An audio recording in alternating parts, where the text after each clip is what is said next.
Hello. Today we're going to review the hero of the dream. That is in chapter 7, The Healing of the Dream, subdivision 8, Hero of the Dream. It's on page 585. And it starts, the body is the central figure in the dreaming of the world. There is no dream without it, nor does it exist without the dream in which it acts as if it were a person, to be seen and be believed. It takes the central place in every dream, which tells the story of how it was made by other bodies, born into the world outside the body, lives a little while and dies, to be united in the dust with other bodies dying like itself.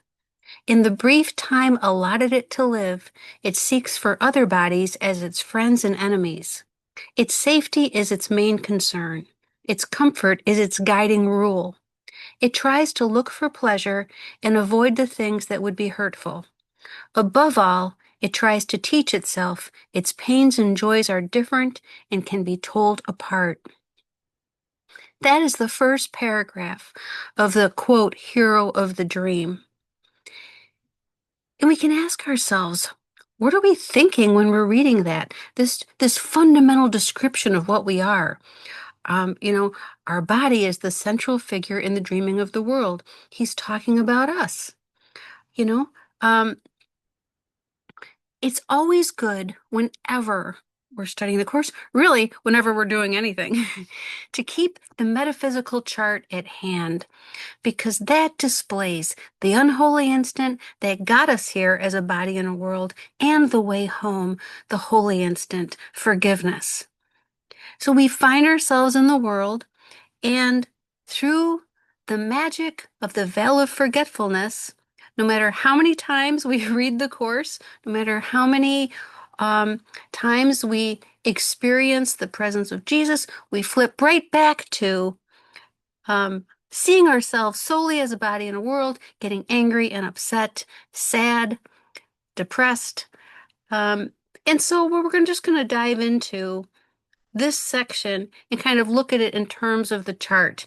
That is where we start. We start in the great hologram, the illusion, the shadow on the wall of the mind that we identify with. We are a figure in a dream. We are puppets. So the next paragraph says, the dreaming of the world takes many forms because the body seeks in many ways to prove it is autonomous and real. It puts things on itself that it is bought with little metal discs or paper strips the world proclaims as valuable and real. It works to get them doing senseless things and tosses them away for senseless things it does not need and does not even want. It hires other bodies that they may protect it and collect more senseless things that it can call its own. It looks about for special bodies that can share its dream. Sometimes it dreams it's a conqueror of bodies weaker than itself. But in some phases of the dream, it is the slave of bodies that would hurt and torture it. So in that second paragraph, he goes into more explicit detail about what it means to be a body in a world, how we spend our time here, how meaningless it is. And it's not even intellectually a difficult exercise to see that it's all meaningless. I mean, psychologically, knowing what the end game is renders it all meaningless. We have to conjure up a meaning, something beyond ourselves, to even kind of have the ability to face each day with some kind of equanimity. When he says little metal discs or paper strips the world proclaims as valuable and real, this section, as the whole course does, makes it very difficult to maintain an idea that the course is teaching a dualistic path.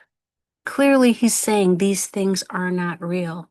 He's referencing the body in a way that makes it seem separate from what we really are, even though we identify with the body.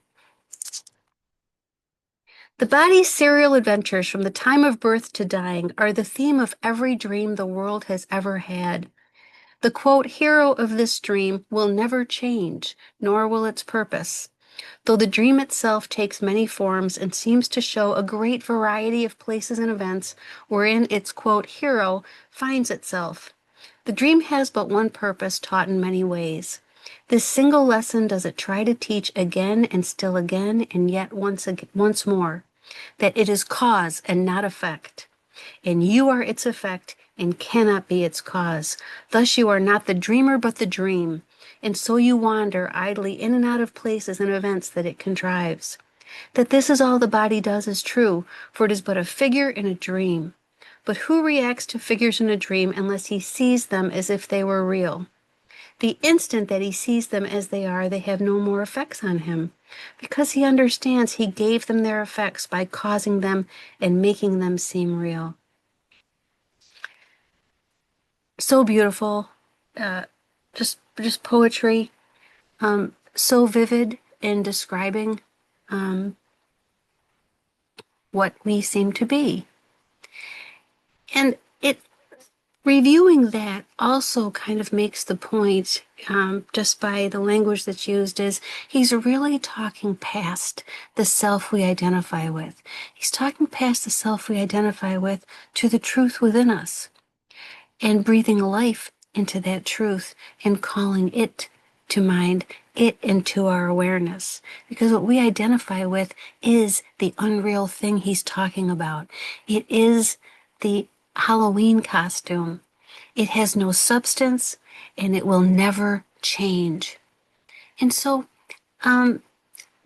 any efforts to make it better, make the world a better place, make ourselves a better place, are really just kind of, as the Bible would say, foolishly chasing the wind. They're vain efforts that also deny the reality of what we're living, which is doom and loss and deterioration. So they're efforts to trick ourselves. You know, the ego is insidious and will constantly hold out some hope that we can make things better, that we can achieve some idea of something that we want. We can hold it in our hands. We want things. We want to grasp things in the world. And that's how we kind of walk about, wandering idly in and out of places the mind contrives, trying to get things. So as we're trying to get those things outside of ourselves, we can really recognize we don't want the things. We want what they represent to us. And what do they represent to us? Some form of salvation, the love we believe we threw away by identifying with the ego, by joining with the idea of separation. When we study the Course and we really look at that, you can't read this without being an observer of what's happening. Because it's so, because of the fundamental nature. We don't talk about the fundamental nature. So really what we do is we talk about aspects of things designed to maintain differences and emphasize differences. So we talk about whether somebody is nice or they're mean, whether they're gentle or attacking. And we give meaning to those things. We make it so one's more valuable and the other one's less valuable. Maybe one deserves attack. So when we peel away those types of aspects of things, those superficial judgments, what we're really doing is judging the reality. We are judging what the truth is. What is the truth in me? Well, am I a nice person or not a nice person? Okay, we can look at the things my body does to make those determinations. But see what the body does and says, and then the evaluation of what type of person that is, all maintains the dream. So we'll take the idea of kindness and we shove it into an earthly frame, take the idea of gentleness and we shove it into an earthly frame. But what we're looking at here, when we're looking at being a body in a world, takes us out of those superficial judgments to look at what is the truth that I'm a body? Forget, how I'm going to judge that person. What's the truth about what we are? How willing are you to escape effects of all the dreams the world has ever had? Is it your wish to let no dream appear to be the cause of what it is you do? Then let us merely look upon the dream's beginning, for the part you see is but the second part, whose cause lies in the first. No one asleep and dreaming in the world remembers his attack upon himself. No one believes there really was a time when he knew nothing of a body and could never have conceived this world as real. He would have seen at once that these ideas are one illusion, too ridiculous for anything but to be laughed away. How serious they now appear to be! And no one can remember when they would have met with laughter and with disbelief. We can remember this if we but look directly at their cause. We will see the grounds for laughter, not a cause for fear. So how willing are we to escape effects of all the dreams the world has ever had? Is it really our wish to let no dream appear to be the cause of what we do? Jesus is saying, we don't remember what we are. We're wrong about what we are, and we don't remember the truth. And yes, everything does appear to be very serious. We can be very serious. We can seem to be hurt by everything that moves, breathes, creeps, or crawls in this world. But we're also willing, we have some willingness because we're studying this book, to let no dream appear to be the cause of what it is we do. Let us return the dream he gave away unto the dreamer, who perceives the dream as separate from himself and done to him. Into eternity, where all is one, there crept a tiny mad idea, at which the Son of God remembered not to laugh. In his forgetting, did the thought become a serious idea, impossible of both accomplishment and real effects. Together, we can laugh them both away and understand that time cannot intrude upon eternity. It is a joke to think that time can come to circumvent eternity, which means there is no time. So important part of this is together we can laugh them both away. So when we try to look upon things alone, all that's going to do is reinforce the investment we have in the world and the way in which we see the world, which is I wander around. The truth in me is that I am this clay house, and the truth in everyone around me is that they are clay houses too, and we're all egos wandering around trying to get our needs met desperately. So there's no God who could create such a world, such a thing that can be loved. It's just a macabre, nightmarish scenario in which our allies are the ones who don't impede us in trying to get our needs met and trying to get the needs met of the people that we love. And our enemies are those who do impede us trying to get our needs met. It's the way a child would judge things. What I think is helping me, I judge as good, and what I see is not helping me, I judge as bad. So we can't go alone up the ladder home. We need Jesus. And one of my big gripes, and the reason why I even started doing any of this, partially, is because of the tendency to conflate the course with a different path. And when you conflate the course with a different path, there's a few things that you get rid of. And one of the first things to go is Jesus. And it's not necessary to reference the truth as Jesus, as the Holy Spirit. You can call it the truth in you. You can call it your inner guide. You can call it something to make the point that we're not going alone. Wanting to be alone was the problem to begin with that got us here. Being an aspect of oneness, looking on the idea of separation, joining with that idea, thinking it's a great idea, and then joining with the ego thought system and becoming terrified.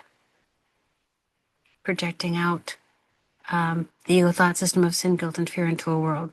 This is a little synopsis, but you see what I'm saying is don't ever do anything alone. It doesn't matter what you do.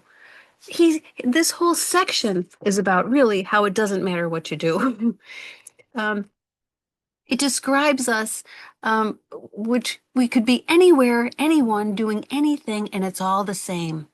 Being a body in a world is the sameness. There's a Ken quote that kindness is seeing the sameness, because all the ego wants to do is draw a bright line around all differences. and only emphasize those differences, only look upon those differences, make them real and make them meaningful. When we join with Jesus, we see the sameness. We're all in the same, we're all in the same miserable boat, as Ken would say, but there is no boat. We're not going to see that there's no boat when we're rolling around in the mud, uh, luxuriating in our specialness and indulging our egos. A timelessness in which is time made real, a part of God that can attack itself, a separate brother as an enemy, a mind within a body, all are forms of circularity whose ending starts at its beginning, ending at its cause. The world you see depicts exactly what you thought you did, except that now you think that what you did is being done to you. The guilt for what you thought is being placed outside yourself and on a guilty world that dreams your dreams and thinks your thoughts instead of you.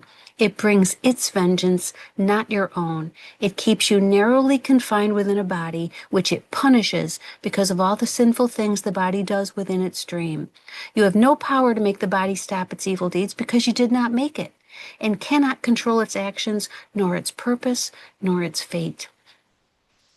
What an important paragraph. Okay, so the world depicts exactly what you thought you did, except now you think that what you did is being done to you. What's really important about this, and something I always really want to talk about, is how this is, again, not about the superficial.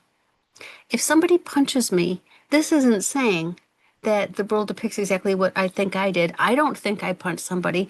This is beyond the superficial, what our five senses can see. This is really about deciding what the truth is. Okay, so I decide you are separate from me, that you are different from me, and I make you bear witness by doing that. By seeing the figures in the dream as real and separate, we are making them bear witness to the idea that we are separate and distinct and vulnerable and walking around in a body. So it really makes no sense to focus all of our attention on what seems to be happening outside of us, because all of the action is taking place at the level of the mind. This world is just a reflection, but that reflection doesn't change because the world is always going to depict separation. It can't, there is no form that depicts oneness. So maybe we might think, some people might think, well, if we're all holding hands and we're all singing Kumbaya and we're all getting along, that's a expression that does not depict oneness because there is no symbol for oneness. Separation is what form speaks to, it witnesses to, it testifies to. It is the evidence that the separation happened. I can't be you with you. You can't be me with me. So the world depicts exactly what I think I did, which is kill God, because the world was made as an attack on God. I don't like feeling that guilt in my mind. It terrifies me. And so I project it out into a world, a dream world of illusion, and I identify with one figure in that world, a world in which I can project out that guilt that terrifies me, the guilt that I'm the one who did it. I'm the one he's coming after. I ruined everything. I destroyed oneness. There's no way to get home again because it's done. There's a veil of forgetfulness, so I'm not even sure of what I'm terrified of anymore. I don't even know what I'm denying.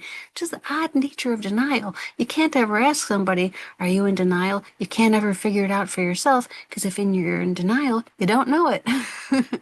But that's what we're taught, that we have no memory of this. So, and it's not just that these are words on a page, they come to life in us and we can see the truth in it. And we can see with the light of reason that it must be so. And he says, question not what must be so. And I think that's so beautiful because it's a recognition that it resonates deep within us. It becomes the blood that's flowing in our veins. It is the beating of our heart. It is the song. The guilt for what you thought is being placed outside yourself and on a guilty world that dreams your dreams and thinks your thoughts instead of you. Okay, I'm moving on to the next paragraph. The world but demonstrates an ancient truth. You will believe that others do to you exactly what you think you did to them. But once deluded into blaming them, you will not see the cause of what they do because you want the guilt to rest on them. How childish is the petulant device to keep your innocence by pushing guilt outside yourself but never letting go. It is not easy to perceive the jest when all around you to your eyes behold its heavy consequences, but without their trifling cause. Without the cause do its effects seem serious and sad indeed, yet they but follow. And it is their cause that follows nothing and is but a jest. We want the guilt to rest on them. We don't want it to rest on us. That's why a part of us is gleeful when we can find something, someone, some event, some circumstance to push that guilt out and see that guilt outside of ourselves. But when we stop for a moment and assess, it's very easy to see it does not make us happy. As a matter of fact, when we see something outside of us as something outside of us is guilty, it's because we see them as the cause of our suffering, which means by seeing the guilt outside of us, we are in a perpetual state of suffering because we'll never see the true cause. We'll never look at the cause where it really is, which means we'll never be able to solve our own suffering or experience some relief. So by pushing what I don't like in myself, I don't like that guilt in myself. The kind of the law of denial is what I deny in myself, I must project out. It's a psychological truth. So I will see it outside of me. And, so much of the time that is applied to aspects of the dream. So it's not that we're looking at the truth in me and the truth of what you are and the truth of what the universe is and the truth of, God and what I've made of him. We think more in terms of, somebody gets mad at somebody. Let's just say I did somebody wrong. I didn't show up to where I was supposed to be. And I feel bad about it. So then I turn it around and I say, well, there was that time you didn't show up. And that, is why this happened. And somehow we do, a twisty bendy thing in the world, but it's always about the world. We look at guilt in terms of what the body does. We look at guilt in terms of what it says. And we stop at that brick wall of perception. And instead of going above the battleground and looking down and seeing the whole dynamic is set up to perpetuate suffering. So what is the cause? The cause is the decision maker choosing the ego. And the cause of all of our pain will always be a willingness to be separate. That is what we need to look at. It's not so much that I need to change my behavior, stop being the ego that I identify with. We can't stop being the ego we identify with. It's an impossibility. All we can do is choose again. But we can't I can't, if I'm perceiving myself as a good ego, as a kind ego or something like that, that has no meaning. It doesn't take us anywhere. It just roots us further in. It really means when I choose to do that, I'm invested. I'm still invested in being this thing. I'm still invested in something this thing I am can get. The world but demonstrates an ancient truth. You will believe that others do to you exactly what you think you did to them. I just want to reemphasize, it's really important not to apply that at the level of form. That is an idea. In gentle laughter does the Holy Spirit perceive the cause and look not to effects. How else could he correct your error who have overlooked the cause entirely? He bids you bring each terrible effect to him, that you may look together on its foolish cause and laugh with him a while. You judge effects, but he has judged their cause. and by his judgment our effects removed. Perhaps you come in tears, but hear him say, "My brother, holy Son of God, behold your idle dream in which this could occur." And you will leave the holy instant with your laughter and your brother's joined with his. This world will never give us permission um, to join with that laughter, join with the truth of us, truth within us, because we trained it to always witness to an idea of what we are. No one's going to give us permission to look beyond effects to the cause, because really horrible things do seem to happen. And this isn't about going and saying to anybody else that, that hideous event over there didn't really happen. No. In fact, that is another version. That is another version of the ego, because we can't pretend we're not making the dream real. We are making the dream real. Any question that gets asked makes the dream real. Any judgment about anything makes the dream real. The only thing we want to join with when we join with the truth in us is outside of the dream. We're joining with the dream unless we are joining with the truth that elevates us so we can look back and see it's not bad, it's not good, it's silly. It's a silly nothing. And move beyond any judgment. If the world is not neutral to us, we made it real. And it's not neutral to us.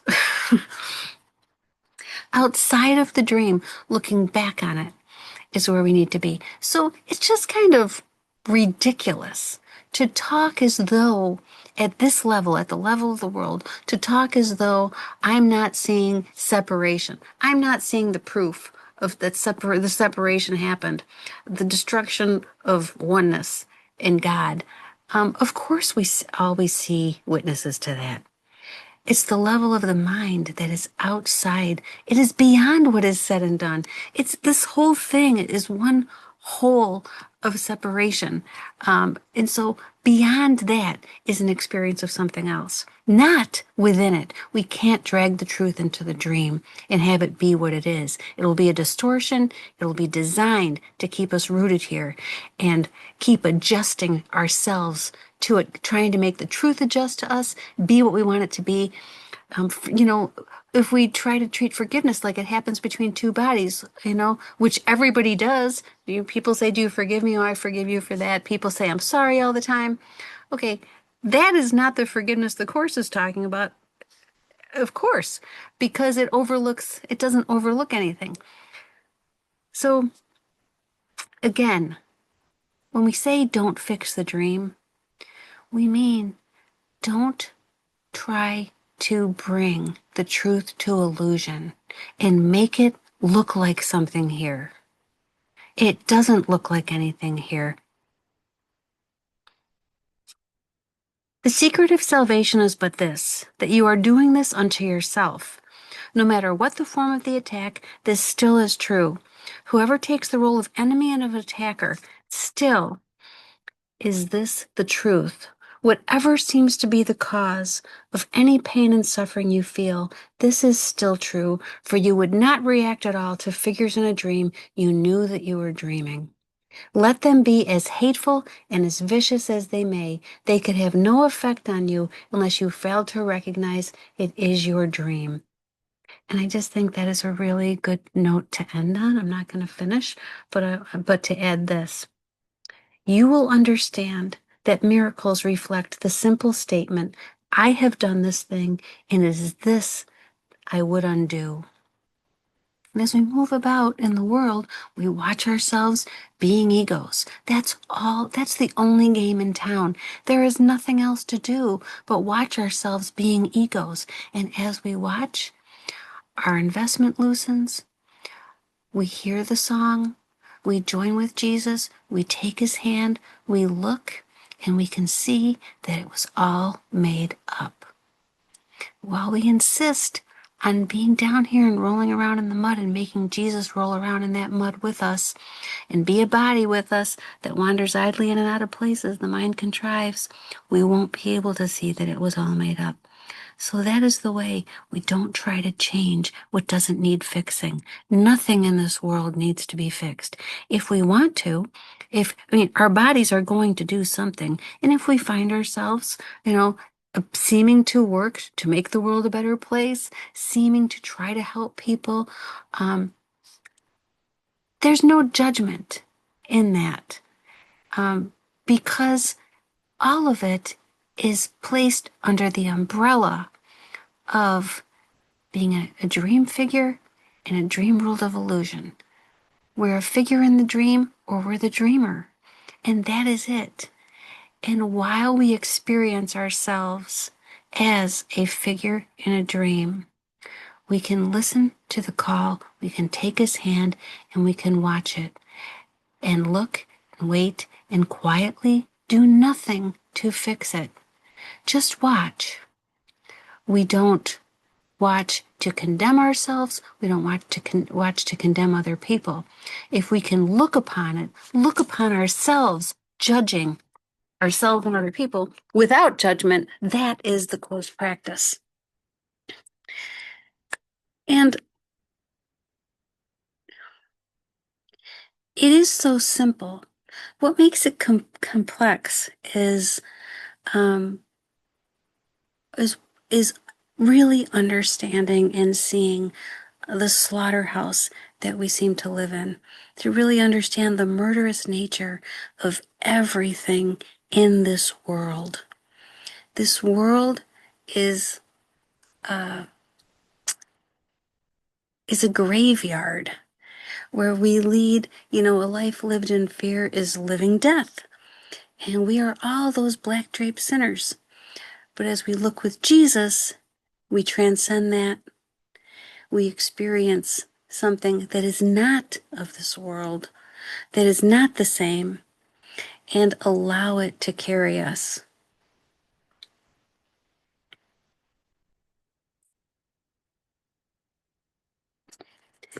Okay. Well, thank you for listening. Until next time.